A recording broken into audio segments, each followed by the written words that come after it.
그래서 오늘 다니엘 7장의 이 9절부터 14절은 이제 심판에 관한 환상을 다루고 있다. 이렇게 여러분 이해하시면 돼요. 그래서 교환을 보세요. 메뉴에. 대체로 선지서들과 연관된 문제들, 특히 다니엘서에서의 문제는 예언적 사건들을 시대 순서대로 놓지 않고 시간적 공백도 없이 한꺼번에 본다는 데 있다 이거죠. 우리는 이미 구약에서 이게 말씀하신 예언들, 초림부터 지금 교회 시대까지 웬만하면 다 이게 과거가 돼서 성취가 됐고, 그리고 지금 신약까지 우리는 다 주어졌기 때문에 그 예언들을 시대 순서대로 다 나누어서 볼 수 있지만 구약의 선지자들은 그렇지 않았다는 얘기죠.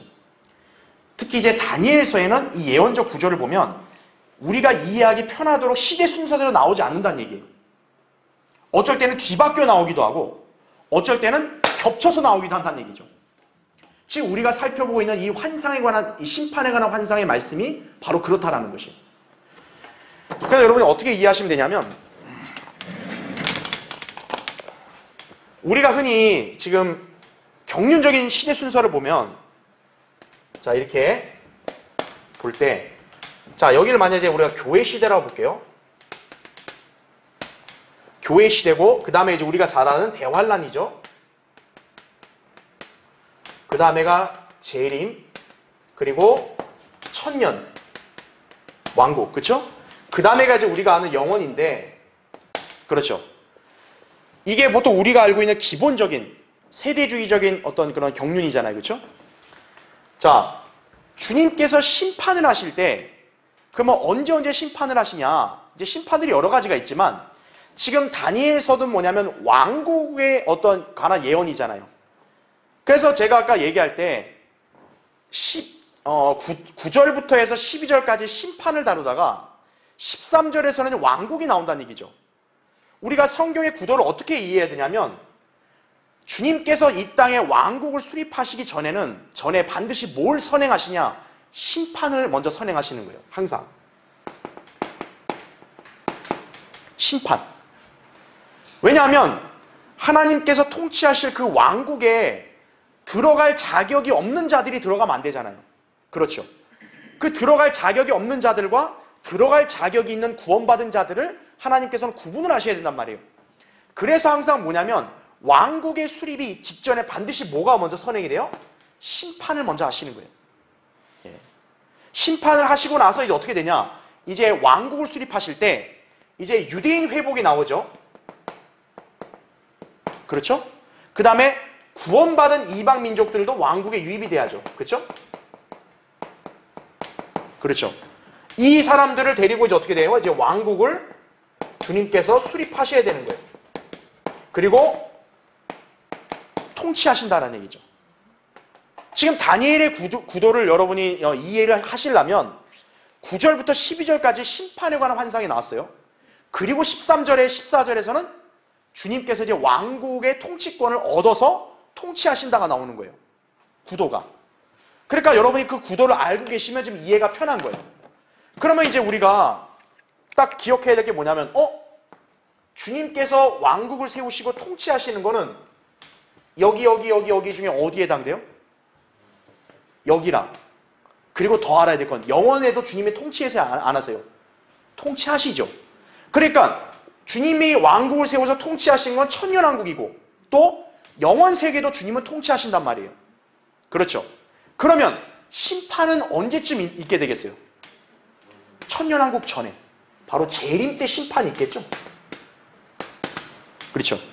심판을 통해서 천년 왕국으로 들어갈 백성들과 그렇지 않을 사람들을 나눠야 될 거 아니에요. 그렇죠. 근데 거기서 끝이 아니죠.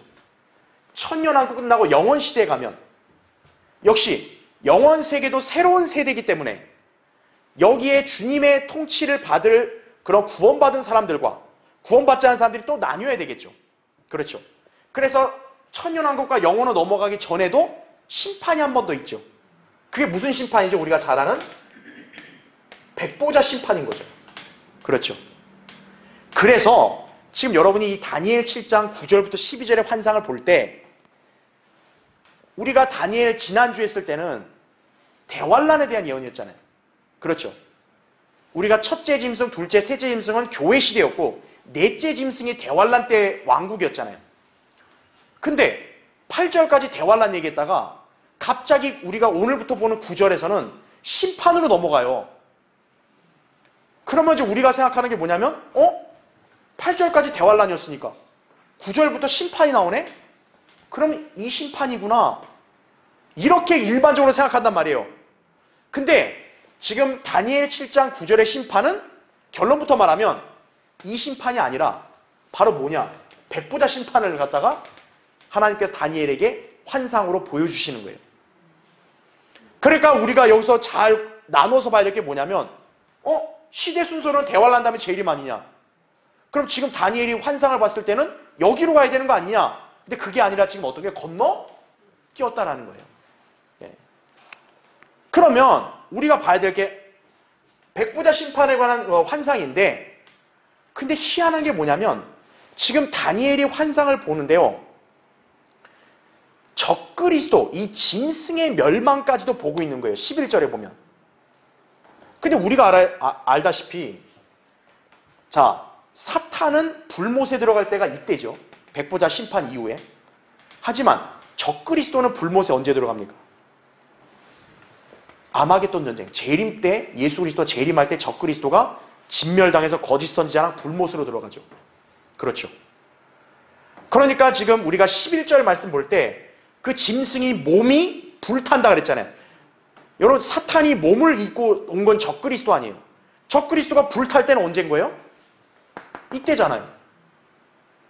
그러니까 이게 헷갈리는 거죠. 9절 10절은 백보자인데 11절은 여기 아니냐 이거예요. 그럼 뭐냐 이거예요. 바로 이게 뒤섞여 있다라는 거예요. 지금 다니엘은 어떻게 되고 있는 거예요? 지금 볼 때 우리처럼 이렇게 옆에서 아예 정확하게 나눠진 채로 보는 게 아니라 다니엘은 지금 이거를 희미하게나마 겹쳐서 보고 있는 거예요. 그러니까 지금 하나님께서 다니엘에게 환상을 보게 할 때는 이거를 보게 하면서도 역시 뭘 보게 하는 거예요? 얘도 같이 보게 하는 거예요. 그러니까 적그리스도가 멸망되는 그 예언의 말씀에 해당되는 시기인 여기에 해당되는 말씀도 기록되어 있는 거고, 또 백보자 심판에 해당되는 말씀도 기록되어 있다는 거예요. 그래서 제가 아까 초기에 여러분한테 말씀드릴 때 이걸 잘 나누라고 하는 거예요. 나누라고. 이걸 나눠서 보자 하면 어떻게 되는 거예요? 혼동스러운 거죠. 예. 그래서 우리가 알아야 될 게 뭐냐면 구약의 선지자들은요, 이렇게 항상 예언을 미래 예언을 할 계시를 받을 때는 우리처럼 정확하게 시대 순으로 나눠서 본 게 아니라 같이 겹쳐서 봤다는 거죠. 가령 선지자들은 베드로전서 1장 10절 12절 보면 그리스도의 고난인 초림과 영광인 재림을 어떻게 해서 같이 봤단 말이에요. 유대인 선지자들은. 우리는 나눠서 보죠. 초림과 재림을 나눠서 보지만 유대인들은 어때요? 겹쳐봤다는 거죠. 다니엘도 어떻게 보면 약간 그와 같은 맥락인 거죠. 예. 그러니까 적그리스도의 멸망과 심판을 가리키는 말씀도 있으면서 동시에 이거는 더 구체적으로 뭐냐, 백보자 심판까지 같이 저 멀리 백보자 심판도 같이 보면서 예언하고 있는 거다라는 걸 여러분이 기억하셔야 된다는 얘기예요. 그래서 제가 아까 구도를 얘기할 때 왕국이 수립해서 주님이 통치하시잖아요. 통치하기 전에 심판이 있다 그랬잖아요. 바로 심판이 두 개 있는 거죠. 천년왕국을 위해서 아마겟돈 전쟁 때 재림 때 심판하시고, 또 영원세계 통치를 위해서 백보자 심판 때 마지막 최후에 구원받지 않은 자들을 불못으로 보내고 마귀와 그 잔당들을 불못으로 보내고, 그렇게 해야지 왕국이 또 통치가 되잖아요. 그러니까 이 두 개가 어떻게 보면 우리가 천년왕국 영원을 완전히 나누지 않듯이 다니엘 입장에서도 이게 어떻게 보면 같이 겹쳐서 보이는 거다라는 거죠. 그렇게 하면 이제 여러분이 이 오늘 환상을 이해하시는데 좀 더 수월하실 거다라는 얘기예요. 네. 그걸 여러분이 잘 기억해야 합니다. 좀. 자, 그래서 제가 거기 지금 단락 있죠? 우리 교환의 그 위에 단락에 밑에서 세 번째 줄, 그러니까 1번부터 이제 위에 네 번째 줄로 올라오시면, 자, 거기 보세요. 어쨌든 이 환상의 핵심은 주 예수 그리스도께서 바로 이 심판을 집행하는 심판자가 되신다는 것이며 사탄은 그분에 의해서 심판을 받아 멸망할 것이라는 점이다라는 거죠. 성경의 주제가 왕국인데 주님이 그 왕국을 실현하시려면 반드시 뭐예요? 심판을 하셔야 된다는 거예요. 주님의 통치를 반대하고 거부했던 사탄과 그 세력들, 이들을 주님이 심판하셔야 된다는 얘기죠. 다니엘이 바로 지금 그 환상을 보고 있는 거예요. 자, 그래서 우리는 주님께서 심판자가 돼서 이제 왕국을 수립하기 전에 심판하실 것이고, 또 이제 주님께서는 영원히 통치하실 것이다 라는 게 지금 다니엘에게 환상으로 보여주는 예언적 진리인 것이. 자, 우린 여기서 또 한 가지, 사탄이 어느 시기에 심판받고 멸망받는지를 우리가 다시 한 번 더 정확하게 구분할 수 있다, 이렇게 이해하시면 됩니다. 자, 그럼 이제 우리가 첫 번째 먼저 보겠습니다. 우선 본문에 언급된 심판자의 신, 옛날부터 계신 분은 주 예수 그리스도시다라는 거죠. 일단 이분의 그 명칭부터 보세요. 옛날부터 계신 분. 자, 거기 성경 구절 제가 표시했죠. 미카서 5장 2절에 보면 그러하노 베들레헴 에프라타야, 내가 비록 유다의 수천 가운데서 작을지라도 이스라엘을 통치할 자가 너로부터 내게로 나오리라. 그의 나오심은, 자, 미루셨죠? 뭐라고 나왔어요? 예로부터요, 영원부터는이라는 거죠. 그러니까 옛날부터 계신 분이 예수 그리스도라고 할 수 있는 이유는 미카 5장 2절에 따르면 주님의 나오심은 예로부터 나왔다 하잖아요. 즉 옛날부터 계시니까 나왔다고 얘기하는 거죠. 그래서 옛날부터 계신 분은 지금 이 구절에서 말하는 그분은 예수 그리스도를 가리킨다, 이렇게 이해하시면 돼요. 자, 그래서 밑에 괄호 1번 보세요. 자, 이분이 예수 그리스도라는 것은 더 명확하게 알 수 있는 게 뭐냐면 이분의 용모를 묘사한 말씀을 보면 알아요. 여러분 거기 7장 다시 9절을 보면 내가 보았더니 보좌들이 넘어져 있고 옛날부터 계신 분이 앉으셨는데, 자, 그분의 옷은 뭐와 같다 그래요? 눈같이 희다, 그죠? 또 그분의 머리털은 뭐와 같다 그래요? 순전한 양모 같더라, 이렇게 말합니다. 자, 이 묘사는요, 또 누가 동일하게 묘사하냐? 사도 요한이 환상 중에서 예수 그리스도를 봤을 때 이렇게 또 똑같이 묘사를 해요. 거기 교환에 나오죠. 요한계시록 1장 14절에 그의 머리와 머리털은 눈처럼 희어서 양모처럼 하얗고 그의 눈은 불꽃 같더라, 이렇게 말씀하고 있죠. 지금 여기 다니엘이 묘사할 때도 주님이 옷이 희다 그러잖아요. 그러니까 주님의 모습 자체가 희다라고 묘사하잖아요. 사도 요한도 역시 똑같이 뭐라고 묘사해요? 그의 머리와 머리털이 희다, 이렇게 묘사하는 거죠. 그러니까 다니엘이 지금 묘사하는 것과 사도 요한이 묘사하는 것을 우리가 복합적으로 이렇게 보완해서 보면 주님의 용모를 우리가 간파할 수 있는 거죠. 그러니까 지금 여기 9절에 옛날부터 계신 분은 재림하시는 예수 그리스도라는 것을 우리가 단번에 알 수 있는 거죠. 그 다음에 괄호 2번을 보세요. 또한 본문에서 그분의 보좌는 불타는 불꽃 같고 그 바퀴들은 타는 불 같더라, 이렇게 말씀을 하죠. 에스겔 1장에서 이 보좌에 대한 묘사가 역시 거의 동일하게 나옵니다. 에스겔 1장이 여러분 어떤 말씀이었어요? 우리 예전에 배웠잖아요. 주님의 보좌 주변에 네 생물들이 있다 했잖아요. 근데 그 네 생물들 밑에는 뭐예요? 바퀴가 있다 그랬죠. 바퀴가. 바로 주님의 보좌가 그렇게 바퀴 달린 것처럼 묘사되어 있는 거예요. 그러니까 지금 여기서 그분의 보좌가 바퀴들은 타는 불 같다 그러잖아요. 그게 에스겔 1장의 묘사랑 잘 어울린다는 얘기죠. 이것은 대환란 끝에 재림하시는 예수 그리스도께서 모든 이방 왕국의 권세를 꺾으시고 영광스러운 보좌에 앉아 이 땅을 통치하시는 모습이다라는 거죠. 그러니까요, 지금 9절을 보면 이거는 재림 때의 예언이네요 라고 우리가 분명히 오해할 수 있다라는 거예요. 왜냐하면 9절에 예수님의 용모나 보좌 묘사하는 거 보면 다른 성경에서는 분명히 재림 때 예수님의 모습이거든요. 그러니까 이 9절의 심판은 재림이다, 이렇게 오해할 수 있다는 거예요. 근데 여러분 오해하지 말라는 거예요. 분명히 주님의 용모는 재림 때의 영광스러운 모습인 건 맞지만 지금 9절과 10절의 심판은 재림 때 심판이 아니다라는 것이에요. 그걸 여러분 잘 구분을 해야 돼요. 자, 밑에 괄호서 한번 보세요. 13절에서는 예수 그리스도가 인자 같은 분으로 불리고 옛날부터 계신 분은 아버지 하나님을 가리키고 있다, 이렇게 나와요. 여러분 거기 13절 한번 보세요. 거기 13절. 내가 밤에 환상들을 보았더니 보라, 인자 같은 분이 하늘의 구름들과 함께 오셔서 옛날부터 계신 분께로 오시니, 이렇게 나오죠. 여러분 인자하면 딱 여러분 누가 떠올라야 돼요? 예수 그리스도란 말이에요. 그런데 예수 그리스도가 하늘의 구름들과 함께 오셔서 누구에게로 왔다 그래요? 옛날부터 계신 분께로 왔다 그래요. 그럼 여기 옛날부터 계신 분은 누구 계세요? 인자가 예수 그리스도면 옛날부터 계신 분은 누구 계세요? 아버지 하나님이에요. 그러니까 여기서 또 헷갈리는 거죠. 아까 우리 9절에서는 옛날부터 계신 분이 누구라 그랬어요? 예수 그리스도라 했는데 여기 13절에서는 옛날부터 계신 분을 누구라 그래요? 아버지 하나님이라 그래요. 이거 뭐냐 이거예요. 간단합니다. 예수 그리스도가 곧 누구라는 거예요? 아버지 하나님이라는 거죠. 예수 그리스도와 하나님은 하나시기 때문에 이 표현이 가능하다는 얘기죠. 예. 그렇게 이해하시면 됩니다. 그래서 옛날부터 계신 분이 예수 그리스도와 아버지 하나님으로 동시에 불릴 수 있는 이유는 예수 그리스도와 아버지 하나님이 하나시기 때문이다 이거죠. 요한복음 1장 1절과 10장 30절에도 나와 아버지는 하나라 그랬잖아요. 말씀은 하나님이시다 그랬잖아요. 그리고 디모데전서 3장 16절에도 하나님이 육신으로 나타났다 그랬잖아요. 그러니까 예수 그리스도가 옛날부터 계신 분이라고 불릴 수도 있고 또 인자로도 불릴 수 있다는 거죠. 왜요? 그분이 인자가 돼야 이 땅을 통치할 수 있기 때문에 그런 거예요. 그분이 인간으로 이 땅에 오시지 않으면 이 땅을 통치할 자격이 있어요? 없어요? 없는 거예요. 왜냐하면 하나님은 땅에 대한 통치를 누구에게 그걸 주셨기 때문에 그래요? 인간에게 주셨기 때문에 그런 거예요. 그러니까 아들 하나님은 반드시 인자로 이 땅에 와야만 이 땅의 왕으로 통치할 자격이 있는 거예요.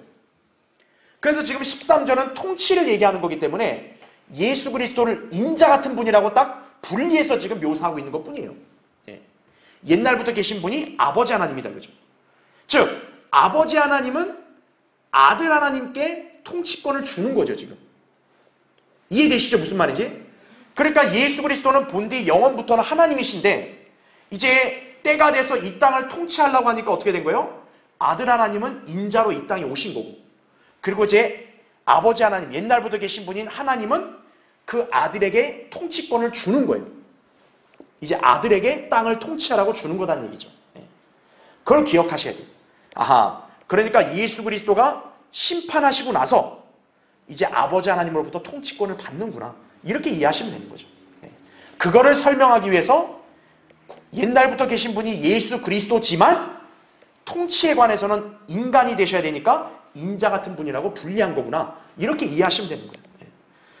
그러니까 본질적으로 뭐예요? 인자 같은 분이나 옛날부터 계신 분은 하나예요. 그냥. 여러분 그렇게 헷갈리지 않으시면 됩니다. 자, 두 번째 보세요. 교환에 주님이 심판하시는 시기는 크게 재림 때와 백보자 심판으로 나눌 수 있다. 그죠? 그러나 본문 9절부터 10절의 모습은 백보자 심판을 언급하는 것이 분명하다라는 거예요. 그러니까 여러분 거기 다시 9절과 10절 보세요. 10절 보세요. 10절. 불같은 강이 흘러 그분 앞에서 나오니 수백만 명이 그분을 섬기고 수천만 명이 그분 앞에 섰는데 심판이 준비되었고 그 책들이 펼쳐졌더라 이렇게 말하고 있죠. 자, 지금 여기 보면요.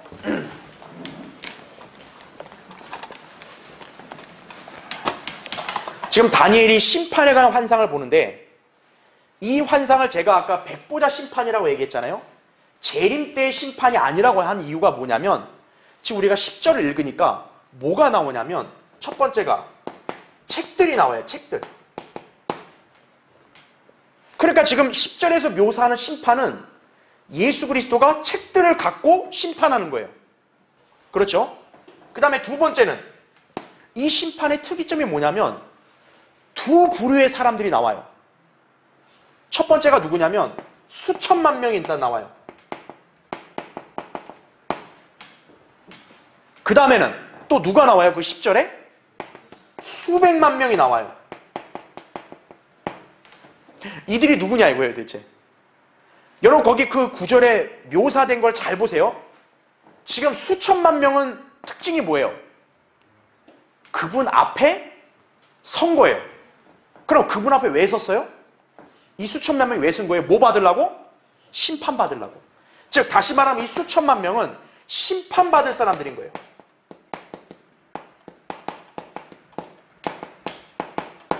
그렇죠. 반대로 수백만 명이 또 나와요. 수백만 명은 뭐 하는 사람들이 나와요? 그분을 섬기는 사람들이 나오죠. 여기서 그분이라는 건 아까 제가 얘기했던 심판자, 옛날부터 계신 분 예수 그리스도를 말해요. 즉 예수 그리스도가 이제 심판을 하시는데 수천만 명은 그분 앞에 서서 심판받는 거고 수백만 명은 그분 앞에 서는 게 아니라 그분을 섬기고 있는 거죠. 그럼 이들이 누굴까요? 바로 우리 그리스도인들을 가리키는 거예요.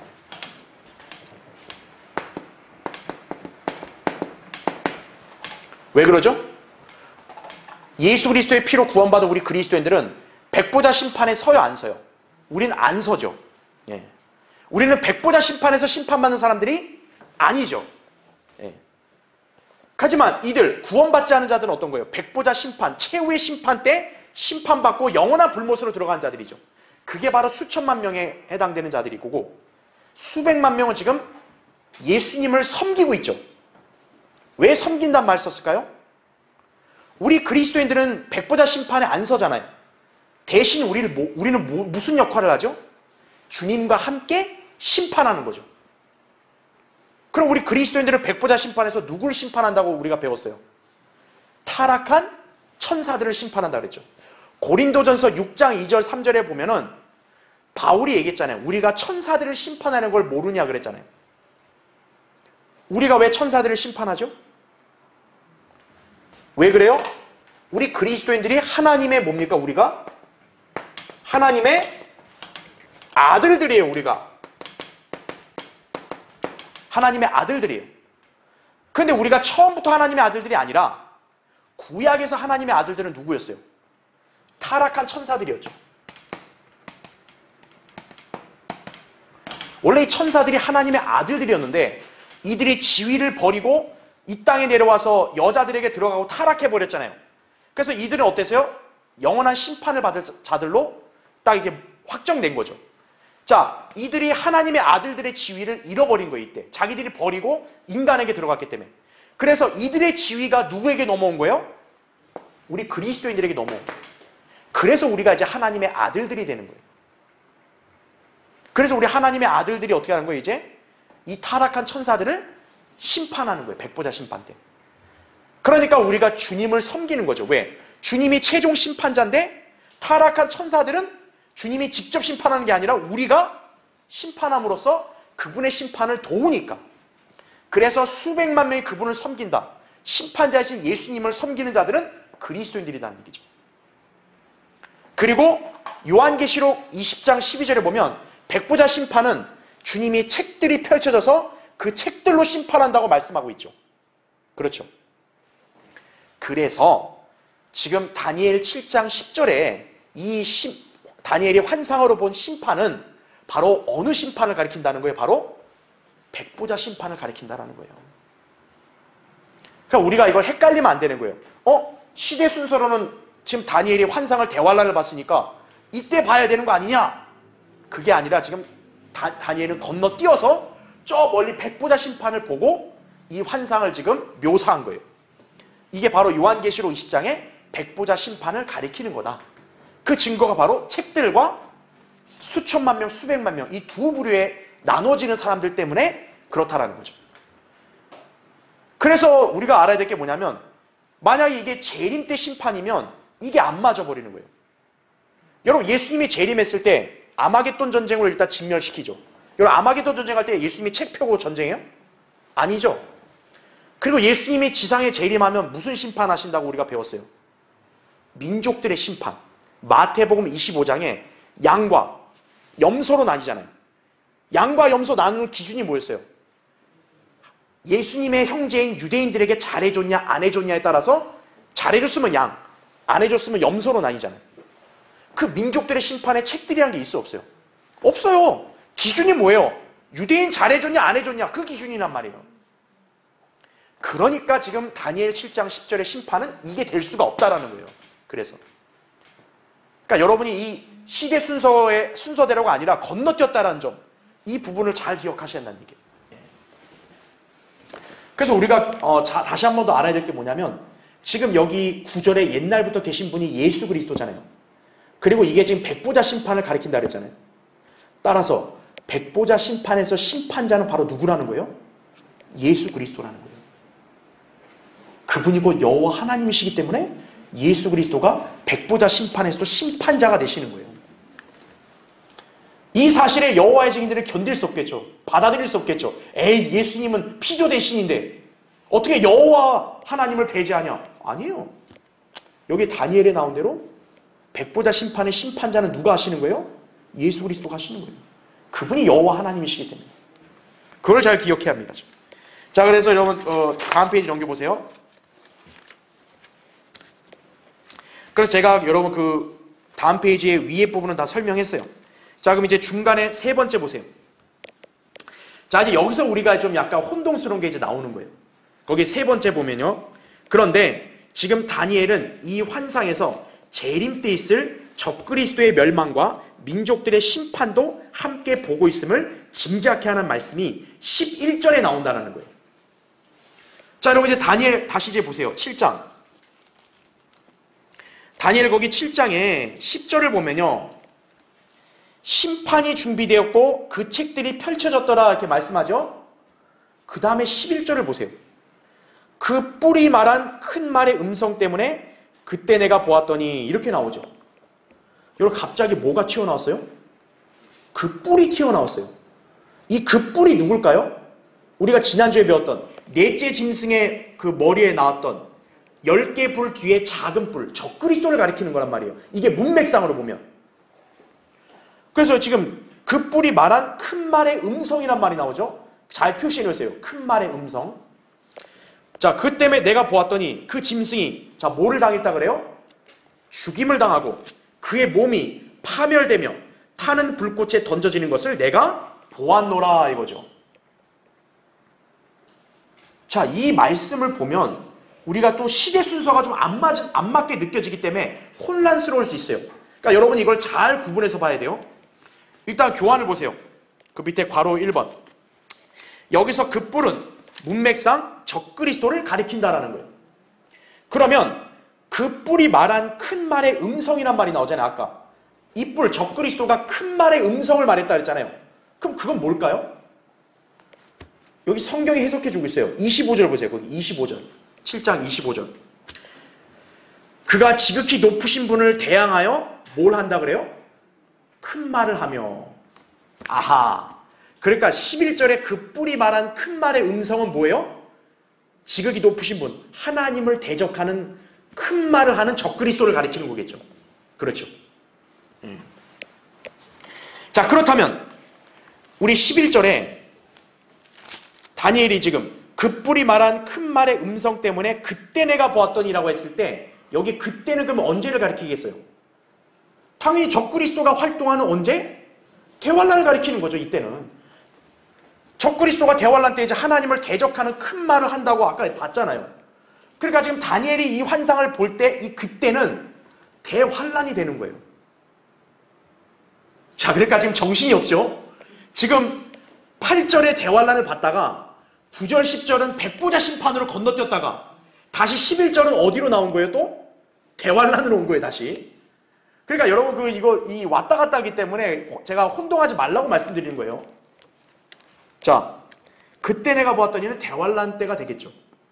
이 뿔이 만약 적그리스도라면 이 11절의 예언은 지금 대환란을 가리키는 거겠죠. 그렇죠? 자, 그럼 이제 괄호 2번 보세요. 괄호 2번.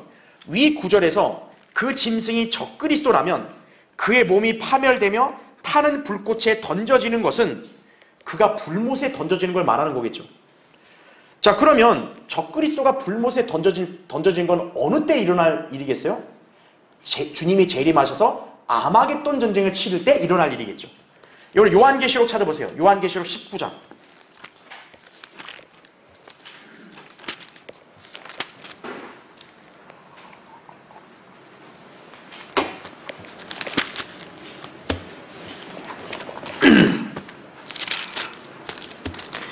자, 요한계시록 19장은 지금 예수님이 군대들과 함께 흰 말들을 타고 내려오셔서 지금 적그리스도 그 군대를 진멸시키는 거죠.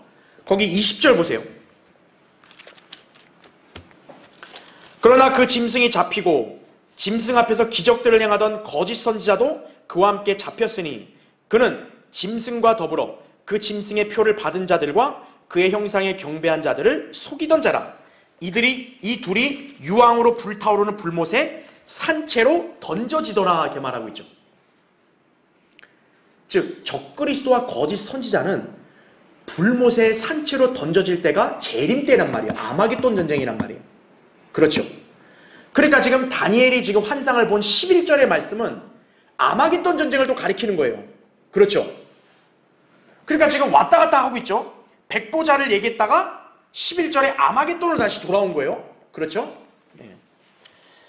자, 괄호 3번 보세요. 그런가 하면 다니엘은 보자들이 넘어진 광경을 보았는데 이때는 돌 왕국으로 상징되는 메시아 왕국의 출현으로 적그리스도의 왕국을 비롯하여 세상 왕국들의 모든 권세가 끝나는 재림 때를 지칭할 수도 있다라는 거죠. 아까 우리 다니엘 7장 9절에 맨 처음 나온 표현이 뭐예요? 다니엘이 보니까 보자들이 어떻게 돼 있대요? 넘어졌다. 보자는 왕을 상징하는, 왕이 앉는 권위를 상징하잖아요. 그러니까 왕들이 무너졌다는 건 뭐예요? 주님이 재림하시면 왕들이 무너지는 거죠. 그러니까 이제 어떻게 헷갈리는 거예요? 11절이 적그리스도에게 해당되니까 9절, 10절도 재림 때에 해당된다. 이렇게 오해할 수 있다는 거예요. 오해하지 말라는 거예요. 물론 가능성도 있어요. 지금 11절이 대환란 때 적그리스도를 가리키는 거면 재림 때 심판도 적용해 볼 수 있어요. 왜냐? 어쨌든 주님이 재림 때 적그리스도를 심판하니까. 그렇죠. 그 밑에 괄호 4번 보세요. 맨 밑에. 주님의 재림 때 있을 심판은 다름 아닌 무슨 심판이에요? 민족들의 심판이죠. 마태복음 25장이요. 자, 주님께서 다음 페이지요. 여호사밧 골짜기에서 보좌에 앉으시어 이방 민족들을 심판하실 것인데 그때 짐승인 적그리스도의 몸은 파멸되고 불못으로 던져진다라는 거죠. 아까 제가 봤던 그 구절. 그렇죠? 그리고 여러분 다시 이제 다니엘 7장 넘어와 보세요. 다니엘 7장. 다니엘 7장 거기 26절 보면요. 다니엘 7장 26절.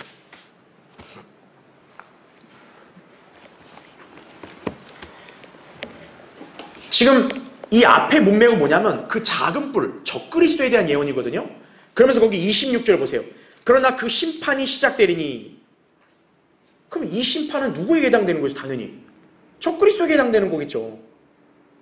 그러니까 제가 여러분한테 헷갈리지 말라 했던 게 지금 다니엘의 환상을 어떻게 보고 있는 거예요? 재림 때 적그리스도의 멸망도 보면서 백보자 심판의 사탄의 멸망까지 같이 겹쳐보고 있는 거예요. 그러니까 이게 지금 같이 들어가 있는 거예요. 그러니까 헷갈리지 말라는 거예요, 제가. 그렇죠. 그들이 그의 권세를 빼앗아서 끝까지 그것을 소멸하고 멸망시키리라 이렇게 말씀을 하고 있는 거죠. 그래서 지금 다니엘이 이 심판에 관한 환상을 보는 게 재림 때 심판을 보는 걸 수도 있다라는 거예요. 무조건 배제하진 않아요. 볼 수 있어요. 자, 그럼 이제 네 번째 보세요. 교환에. 그렇지만 지금 이 심판에 관한 환상은 문맥상 자, 어느 심판을 가리키는 게 분명하다고요? 백보자 심판을 가리키는 게 분명하다 이거죠. 자, 여기서 다니엘은 잘 보세요. 누구와 누구가 함께하는 걸 본다고요? 지금 다니엘은 마귀와 적그리스도가 함께하는 걸 보고 있다라는 거예요. 자, 보세요.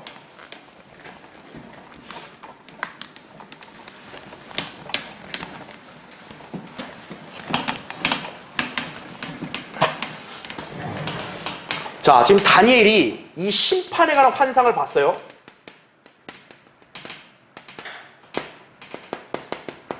환상을 봤어요.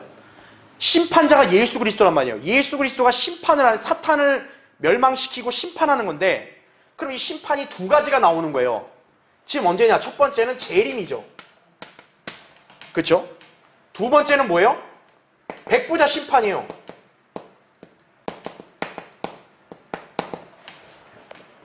근데 가능성은 두 개지만 여러분이 이거를 일반적으로 적용하려면 그냥 어느 심판으로 보라고요? 이걸로 보라 이거죠. 예. 그러니까 궁극적인 건 이거예요. 하지만 다니엘은 지금 이것도 희미하게 같이 겹쳐서 보고 있는 것뿐인 거예요. 왜 근거가 뭐냐면 아까 재림 때 제가 뭐라 했어요? 이 뿔, 짐승 있잖아요. 이 짐승이 불못에 던져진다 그랬잖아요. 그렇죠. 이게 바로 재림 때 그러니까. 그렇죠. 그래서 이 짐승이 뭐 하냐 그러냐면 대환란 때 큰 말을 한다 그랬죠. 큰 말. 그렇죠. 큰 말의 음성을 한다 그랬죠. 대화를 할 때 이제 하나님을 대적하는 막 이상한 말을 하는 거예요. 그걸 가리키는 거예요. 이런 가능성도 있지만, 그러나 제가 얘기했잖아요. 지금 다니엘이 궁극적으로 보는 거는 바로 어느 심판을 보고 있다고요? 백보자를 보고 있는 거예요. 왜? 명백하게 책들이 펴져 있고 수백만 명이 나오는 환상이면 이건 100% 이거예요. 그럼 왜 이것도 같이 나올 수밖에 없냐면, 바로 지금 다니엘은 누구와 누구를 같이 보고 있기 때문에 그런 거예요. 마귀, 붉은 용, 리비아단을 일컫는 붉은 용인 마귀와 그 다음에 마귀의 아들격인 적그리스도를 지금 같이 보고 있는 거예요. 다니엘이 환상으로, 심판의 환상을 볼 때 같이 보고 있는 거예요. 그러니까 제가 심판의 시기를 잘 구분하라고 한 이유가 뭐냐면, 적그리스도는 재림 때 멸망한단 말이에요. 불못에 던져지는데, 마귀인 사탄은 재림 때 멸망하진 않아요. 그렇죠? 여러분 잘 보세요. 마귀인 붉은 용은 예수님이 재림한 다음에 천년왕국 수립할 때 마귀가 불못에 들어가지 않죠. 요한계시록 20장에 보면 마귀는 자기 거처인 끝없이 깊은 구렁에 갇히죠. 천년간. 그러다가 천년왕국 끝에 이제 어떻게 되는 거예요? 마귀가 다시 올라와서 민족들을 규합해서 최종적으로 반역을 일으키죠. 그때 이제 하나님께서 하늘로부터 불을 내리고, 그 불을 내리게 되면 어떻게 되는 거예요? 이제 마귀도, 마귀뿐만 아니라 모든 하늘과 땅도 어떻게 되는 거예요? 다 불타 없어지는 거죠. 그렇죠. 그걸 가리키는 거예요. 바로. 그러니까 둘이 다르잖아요. 근데 지금 다니엘은 어떤 거예요? 둘을 같이 보고 있는 거예요. 그러니까 우리가 이걸 두 가지로 적용해 볼 수 있는 거예요. 11절에서 그 뿔을 적그리스도에게 적용시키면 제가 방금 말한 이게 해석이 가능한 거고, 만약에 하나님께서 그 뿔을 적그리스도가 아니라 그냥 마귀 자체로 적용시키면은 해석이 달라지는 거예요. 자, 그러면 여러분 한번 생각해 보세요. 아까 11절 그 짐승이 큰 말을 한다 그랬잖아요. 자, 적그리스도면 대환란 때 하나님 대적하는 말이라 했어요. 그런데 만약에 적그리스도가 아니라 그 11절을 마귀에게 적용시킨다면 마귀가 백보자 심판 때 뭔가 큰 말을 한다라는 거죠. 그럼 여러분의 질문해 볼게요. 그럼 마귀가 백보자 심판에서 무슨 말을 할까요? 바로 구원받지 않은 자들을 하나님 앞에서 고소하는 말을 하는 거예요. 얘 구원 안 받았어요. 얘 이런 죄인이에요. 얘 불못 보내야죠. 마귀는 바로 그 검사 역할을 하는 거예요.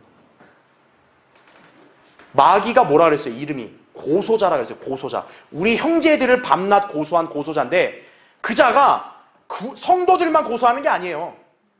구원받지 않은 자들도 어떻게 하는 거예요? 나중에 백보자 심판 가면 하나님 앞에서 이 자들을 정죄하고 이 자들을 고소하는 거죠. 그럼 하나님은 공의 하나님이신 거 어떻게 되는 거예요? 사탄의 고소를 받아들여서 불못에 넣는 거죠. 아십니까? 그게 바로 지금 다니엘이 본 환상인 거예요. 그래서 이게 심오하다는 게 뭐냐면, 왜 겹쳐서 같이 봤냐? 적그리스도일 때는 대환란의 예언이지만 마귀 자체일 때는 어떤 거예요? 백보자 심판에서 죄인들을 고소하는 큰 말을 다니엘이 환상으로 보는 거예요. 지금 불교도들, 그렇죠? 구원받지 않은 기독교인들, 유교도들, 모슬렘들, 공산주의자들, 저렇게 헛짓하는 정치인들, 마귀가 바로 다 고소하는 거예요. 다. 그게 바로 마귀가 말하는 큰 말의 뜻이 바로 이거예요. 그러니까 여러분이 구분하시라는 거예요. 지금 다니엘은 환상을 볼 때 두 개를 같이 보고 있는 거예요. 적그리스도였으면 대환란에 대한 예언인 거고, 마귀일 때는 백보자 심판 때 고소하는 걸 얘기한다. 이렇게 이해하시면 되는 거예요. 자, 그래서 우리가 아까 제가 연대기를 좀 얘기했잖아요. 그렇죠? 여러분 그 요한계시록 한번 펴보세요. 요한계시록 20장 보세요. 자, 요한계시록 20장. 자, 아까 우리 19장 20절에서 아마겟돈 전쟁이 치르고 이제 적그리스도와 거짓 선자 불못으로 갔죠. 자, 계시록 20장에 바로 이제 천년왕국에 대한 예언인데, 거기 1절 한번 보세요. 또 내가 보니 한 천사가 하늘에서 내려오는데 그의 손에는 끝없이 깊은 구렁의 열쇠와 큰 사슬을 가졌더라. 그가 그 용을 잡으니 곧 마귀요 사탄인 옛 뱀이라. 그를 1000년 동안 묶어두니 그를 끝없이 깊은 구렁에 던져서 가두고 그 위에 봉인하여 천년이 찰 때까지는 민족들을 다시는 미혹하지 못하게 하더라. 그 후에는 그가 반드시 잠시 동안 풀려나게 되리라 이렇게 말씀하죠. 그래서 제가 아까 얘기한 게 뭐였어요? 적그리스도는 이미 재림 때 멸망으로 들어갔지만 지금 붉은 용 사탄은 아직 불못으로 들어간 게 아니라는 거예요. 깊은 구렁에 천년 동안 갇혀있는 것 뿐이에요. 근데 여기 나온 대로 어때요? 천년이 끝나면 어때요? 잠시 풀려나는 거예요. 자, 그럼 이자가 풀려나서 뭐 하냐? 거기 7절 한번 보세요. 거기 20장 7절. 그 천년이 끝나면 사탄이 그의 감옥에서 풀려나. 자, 사탄이 어떤 거예요? 마침내 풀려나는 거예요. 그러니까 사탄은 멸망한 게 아니에요. 아직 천년왕국이 끝났을 때 풀려나는 거예요. 그래서 거기 8절 보세요. 땅의 사방에 있는 민족들 곧 곡과 마곡을 미혹하려고 나가서 그들을 함께 모아 전쟁을 일으키리니 그 수가 바다의 모래 같으리라. 그들이 땅의 넓은 데로 올라가서 성도들의 진영과 사랑하시는 도성을 포위하니 이거죠. 즉 사탄이 이 반역을 꾀하는 민족들을 규합해서 지금 예수 그리스도의 도성인 예루살렘을 지금 포위한 거예요. 자, 근데 어떻게 돼서 보세요. 하늘에서 뭐가 내려와요? 불이 하나님께로부터 내려와 그들을 삼켜버리더라 이렇게 말하죠. 그 다음에 10절을 보세요. 그들을 미혹하던 마귀가 불과 유황못에 던져지니 그곳에는 그 짐승과 거짓 선지자도 있어 영원 무궁토록 밤낮 고통을 받으리라 이렇게 말씀하죠. 그러니까 천년왕국이 끝날 때 마귀와 그의 쫄개들을 하늘에서 불이 내려와서 하나님 진멸시키는 거예요. 그런데 여러분 거기 11절 한번 보세요. 또 내가 큰 백보자와 그 위에 앉으신 분을 보니 그의 면전에서 땅과 하늘이 사라졌고 그들의 설 자리도 보이지 않더라 이렇게 나와요. 아니 지금 하늘과 땅이 있어요? 없어요? 없어요. 왜 없을까요? 아니 천년왕국이었잖아요 방금까지. 그렇죠? 근데 왜 지금 백보자에는 하늘과 땅이 왜 없죠? 바로 불로 하나님이 현재 하늘과 땅을 불태워버렸기 때문에, 없애버렸기 때문에 그런 거예요. 마귀가 반역했을 때 지금 불을 내렸잖아요. 그때 하나님께서는 마귀만 불살라버린 게 아니고 하늘과 땅까지 다 불살라버린 것이. 그래서 여러분 베드로후서 한번 찾아보세요. 베드로후서 3장 보세요.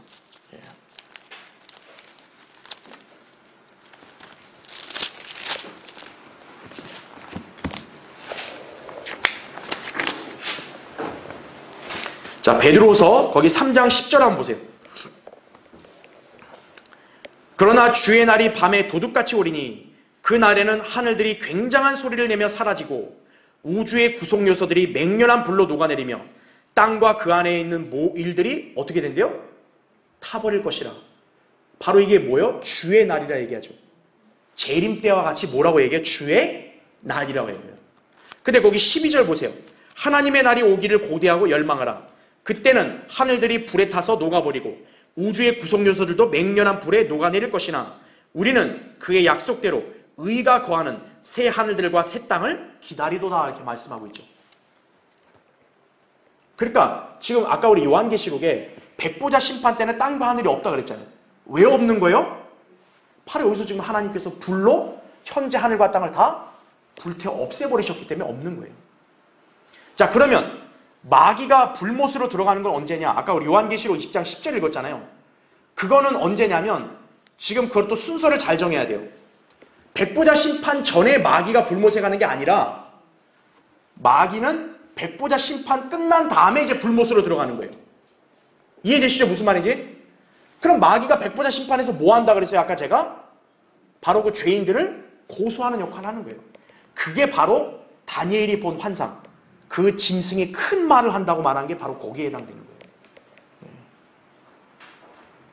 그러니까 다니엘 7장 10절은 백보자 심판이라고 해야 딱 맞게 되는 거예요.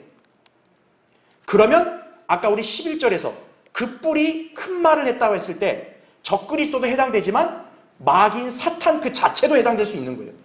그러면 이제 달라지는 거죠, 해석이. 그러니까 여러분은 그걸 잘 구분할 수 있어야 되는 것이. 그렇죠? 네. 자, 이제 마지막 페이지 보세요. 네.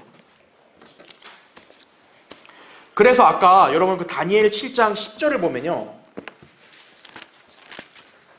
다니엘 7장 10절에 이런 말이 나오는 거예요. 거기 7장 10절을 보면 불같은 강이 흘러 그분 앞에서 나오니란 말이 있죠. 그렇죠. 여러분, 불같은 강이 하나님으로부터 나온다 그러잖아요. 이게 뭘까요? 바로 지금 백보자 심판 때 하늘과 땅을 불태워 없앤 걸 말하는 거예요. 즉 하나님께로부터 불같은 강이 나오니까 하늘과 땅과 창조물들이 다 어떻게 된 거예요? 전부 불태워서 없어져 버린 거죠. 그래서 이 다니엘 7장 10절은 백보자 심판에 해당된다고 제가 말씀드리는 거예요. 바로 그래서 책들이 있고 수백만 명이 섬기고 있고 또 불같은 강이 나와요. 불이 나오잖아요. 불. 바로 제가 우리 아까 읽었던 베드로서 3장에서 불이 현재 하늘과 땅을 다 불살라버리잖아요. 그게 불같은 강이라고 나온단 말이 바로 여기에 해당되는 것이에요. 자, 그래서 거기 5번째 마지막 보시면요, 한편 13절 14절은 재림 때 그리스도께서 얻으실 왕국을 언급한다 이거죠. 그런즉 이 구절은 천년왕국 혹은 영원시대 그리스도의 영원한 통치를 의미한다 이거죠. 주님의 왕국과 통치는 심판이 행해진 이후에 있게 될 것이다 라고 이렇게 말하고 있는 거죠. 거기 이제 교환의 내용이 좀 굉장히 긴데 제가 한마디로 요약하면 그거예요. 자, 이제 예수 그리스도가 아마겟돈 전쟁을 치러서 이렇게 구원받지 않은 민족들, 하나님께 반역한 민족들 쓸어버리시고 천년왕국 통치하시죠. 그리고 아까 제가 얘기한 대로 사탄이 천년이 끝날 때 올라와서 반역을 일으키죠. 그때 하나님께서 불을 내려서 그들을 싹 진멸시키고 이제 하늘과 땅을 다 불태워서 백보자 심판을 진행하시죠. 그리고 백보자 심판이 끝나면 이제 새하늘과 새 땅, 영원 세계가 들어오죠. 그때 뭐냐면 지금 보세요. 예수 그리스도가 하나님께서는 가장 높이셨잖아요. 빌립보서 2장 9절 11절 보면 하늘 아래 모든 무릎을 예수의 이름에 꿇게 한다 그랬잖아요. 예수 그리스도를 가장 높였고 그리고 아까 얘기한 대로 아버지 하나님이 아들에게 통치권을 줬잖아요. 아들이 통치를 다 했어요. 1000년 동안. 근데 영원 세계 심판하시잖아요. 그러면 이제 어떻게 하냐? 잠시 예수 그리스도가 아버지께 왕국을 바치는 거예요. 그리고 하나가 되고 그럼 어떻게 하냐? 다시 또 예수 그리스도가 왕국을 되받는 거예요. 여러분 마지막 한번 볼게요. 고린도전서 한번 보세요. 고린도전서 15장. 여러분 이 구약의 다니엘서의 예언이 단순한 것 같은데 굉장히 이런 여러 심오한 진리가 다 연관되어 있는 거예요. 여러분 고린도전서 15장 마지막 보세요. 24절 한번 보세요. 24절에 그 후에는 끝이 오리니 그랬죠. 끝이 오리니. 이 끝이 바로 재림을 가리키는 거예요. 보세요. 주께서 모든 정사와 모든 권세와 능력을 패하시고 그 왕국을 하나님 곧 아버지께 바칠 때라 이렇게 나옵니다. 그러니까 지금 예수 그리스도가 아버지께 왕국을 바친다고 나와요. 근데 거기 25절 보세요. 주께서 모든 원수를 자기 발 아래 두실 때까지 통치하셔야 하리니 라고 했죠. 이게 바로 천년왕국인 거예요.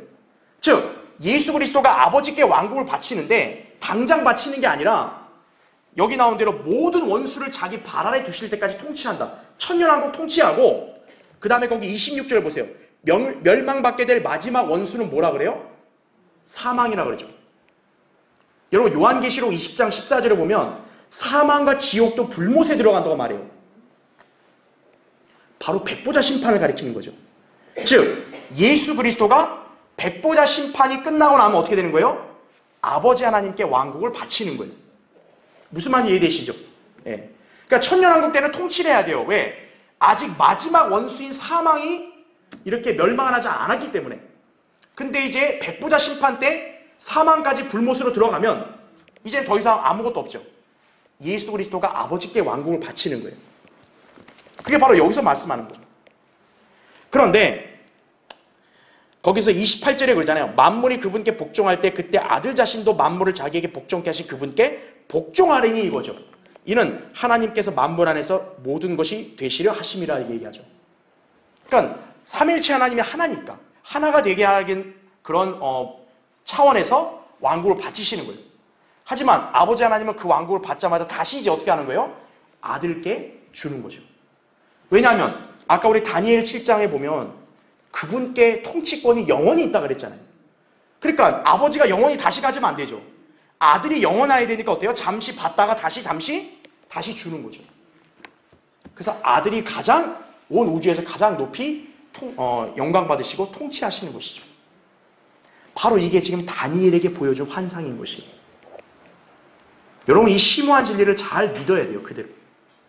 그래서 오늘 결론부터 말씀드리면 다니엘 7장에서 본 환상은 백보자 심판에 관한 환상이다.